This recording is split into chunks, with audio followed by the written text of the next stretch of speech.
गर्दन पे वो आपकी कोई चोट लगने का हो सकता है। तो शुरुआत करेंगे शीर्षासन से। सभी साधकों को ओम नमस्ते। बाकी अपना अभ्यास जारी रखें, कोई कपाल भाती करें, कोई सूक्ष्म व्यायाम करें, साथ साथ में देखते रहेंगे। ये जो शीर्षासन है ना, ये बैलेंस का ही आसन है। सबसे बड़ी बात ये है, वैसे तो योग में जो सभी चीजें हैं वो बैलेंस पर ही बेस्ड है। अगर आपका बैलेंस नहीं है तो आसन करना आपके लिए थोड़ा मुश्किल रहेगा। असंभव कुछ भी नहीं है जिंदगी में, अगर आप कोशिश करते हैं तो सफलता अर्जित करते हैं। तो शीर्षासन के लिए आपका बैलेंस कंपलसरी है। आप शीर्षासन का अभ्यास दो प्रकार से करेंगे।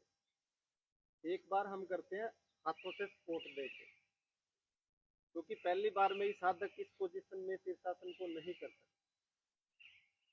डायरेक्ट आप यहाँ हाथ लगा लो और शीर्षासन में आप पोजीशन में आ जाओ, वो संभव नहीं है। पहले होता है हम यहाँ से हाथों से सपोर्ट दें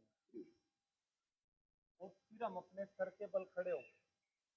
पहले हम आधी पोजीशन में खड़ा होते हैं, अपने पाँव को ऊपर नहीं उठाना। अदरवाइज आपका जो बैलेंस बिगड़ने का मतलब है।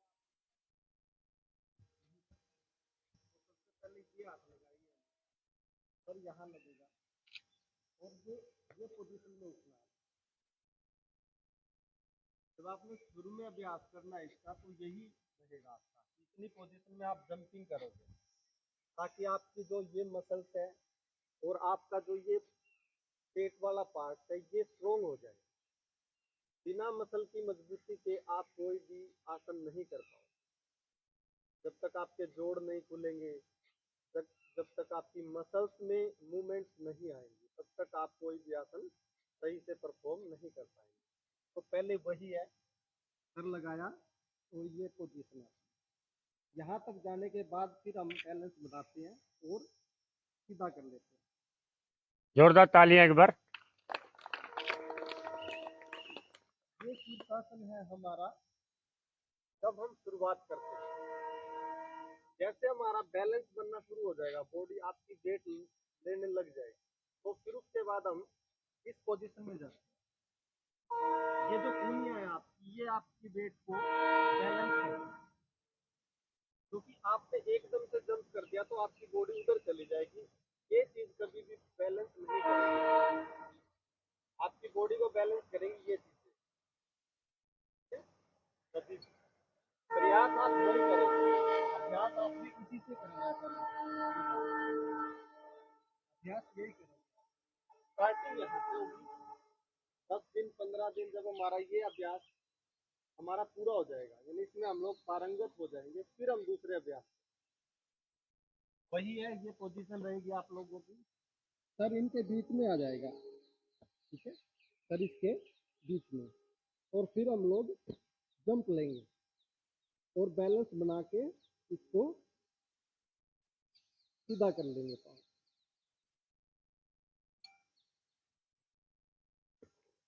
ये कठिन आसन की श्रेणी में आता है। शीर्षासन को करना एक बड़ा मुश्किल काम है। कोई भी योगी है हर आसन कर लेगा, लेकिन शीर्षासन के लिए आपको काफी प्रयास की जरूरत होती है, अभ्यास की जरूरत होती है। आपकी बाजुओं की मजबूती के लिए आपको ये वाला जो अभ्यास है वो करना है, ये वाला, ठीक है। इसके आपने 20 राउंड इस पाँव से लगाने, 20 राउंड इस पाँव से लगाने, फिर अपनी बॉडी को रिलैक्स करना। इससे क्या होगा कि आपका ये वाला जो पोर्शन है ये मजबूत हो जाए। इसकी मजबूती जरूरी है। किसी भी आसन को करने के लिए आपको लचक, जोड़ों में मूवमेंट और मसल्स की मजबूती, 3 चीजों की जरूरत रहती है। कोई भी आसन करे चाहे आप, जब तक आप लोगों की ये 3 चीजें मजबूत नहीं होगी, तो आप ये मत सोचिए कि आप किसी भी आसन को परफॉर्म कर पाएंगे। कुछ लोगों का ये धारणा है, कुछ लोगों की, कि अगर आपकी उम्र 30, 35, 40 तक हो गई है तो उसके जोड़ नहीं खुलेंगे, वो बंदा आसन नहीं कर सकता। मेरा इन आसनों को करते हुए सिर्फ और सिर्फ मात्र 5 या 6 महीने का अभ्यास, जिसमें मैंने जो कठिन आसन जिसको आप बोलते हैं, शीर्षासन करना एक बहुत कठिन आसन है। ये सिर्फ और सिर्फ 20 से 25 दिन के अभ्यास में कंप्लीट होगी। तो ऐसा नहीं है कि आपकी उम्र ज्यादा है तो आप किसी आसन को परफॉर्म नहीं कर पाएंगे, हम ये सोचते हैं बच्चे कर सकते हैं। अब हम बात करेंगे अर्ध हलासन की। अर्ध और पूर्ण। अर्ध और पूर्ण के लिए भी आपकी बॉडी में लचक का होना जरूरी है। ये तो अभ्यास करो आप, बच्चे तो कर सकते हैं। ठीक है, इस अवस्था में बैठ जाइए सभी। बच्चे तो कर सकते हो। आपने लेटना है शरीर को, ये हाथ आपके जमीन के साथ इस तरह से टच हो, बॉडी बिल्कुल रिलैक्स हो, आप लोगों की बिल्कुल विश्राम अवस्था में हो। आपने पाँव को यहाँ तक उठाना है। 90 डिग्री में गर्दन नहीं उठे आपकी, गर्दन सीधी। आपके पाँव और आपकी चेस्ट के बीच में 90 डिग्री का एंगल बने, 90 डिग्री का कोण बने, इसको बोलते हैं अर्ध हलासन। ये अर्ध हलासन है हमारे पास। पाँव बिल्कुल सीधे, हिप नीचे टच हो बच्चे आप लोग। हाँ, घुटने मुड़े हुए ना हो आप लोगों के। रिलैक्स हो जाइए सभी। ये अर्ध हलासन है। अगर हम इन्हीं पाँव को पीछे की तरफ ले जाएंगे, टच कर लेंगे जमीन के साथ, पहली बार में किसी के टच नहीं होंगे। ऐसा नहीं है कि मैंने जब पहली बार किया तो मेरे पाँव टच हो गए थे, ऐसा नहीं होगा। आपको निरंतर अभ्यास करना पड़ेगा। करत करत अभ्यास के जड़मती होत सुजान, रतरी आवत जावते दिल पर पड़त निशान।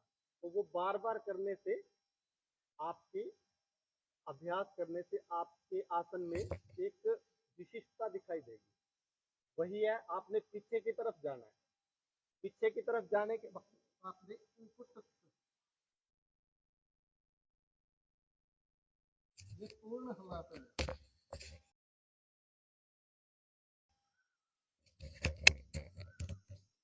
जब आपके पांव पीछे टच कर गए तो इसको बोलते हैं पूर्ण हलासन। जब आपकी बॉडी में लचक आ गई तो इसके साथ साथ आप फिर 2 आसन और कर सकते हैं। एक होता है सर्वांग आसन।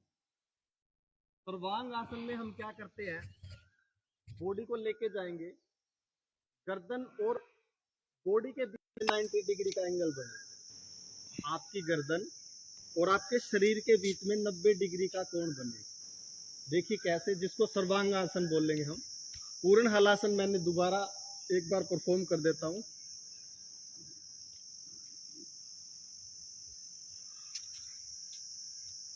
ये था पूर्ण हलासन। सर्वांगासन के लिए आपने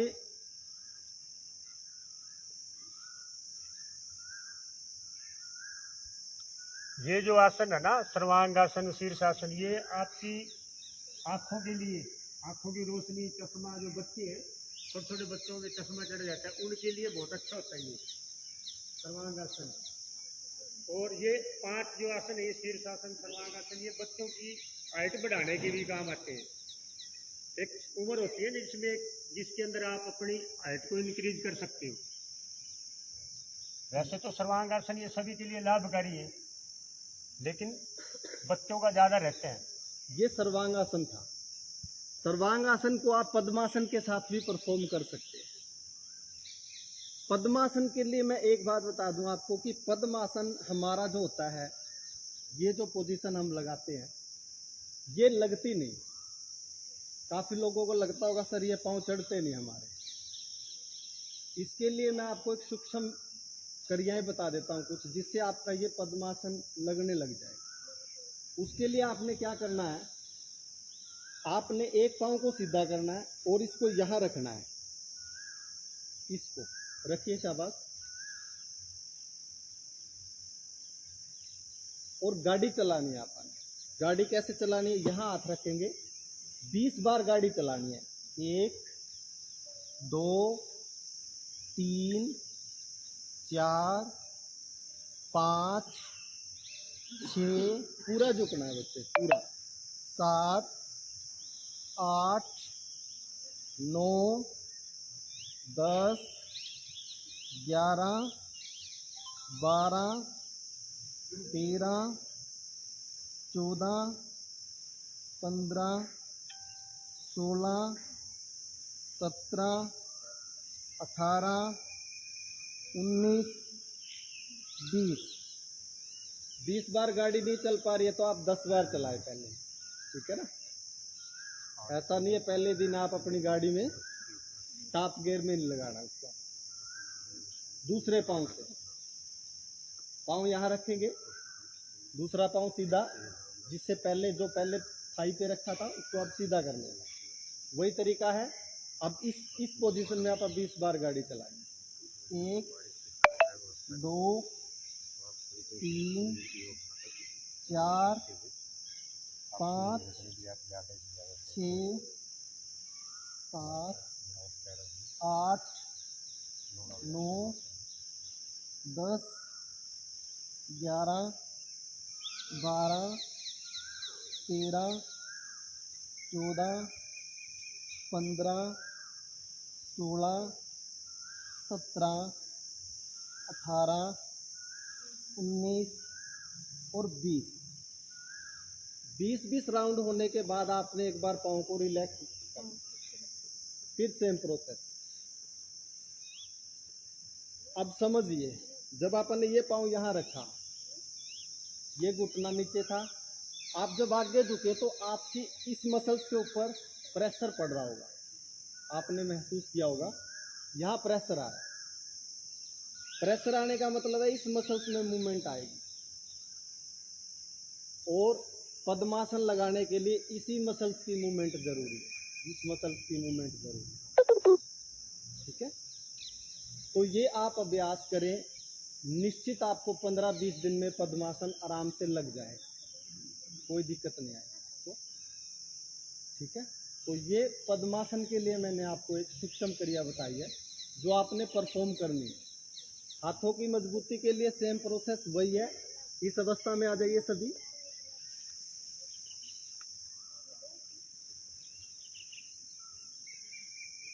पांच राउंड लगाएंगे हम, ज़्यादा नहीं। 1, 2, 3, 4, 5, 6, 7, 8, 9 और 10।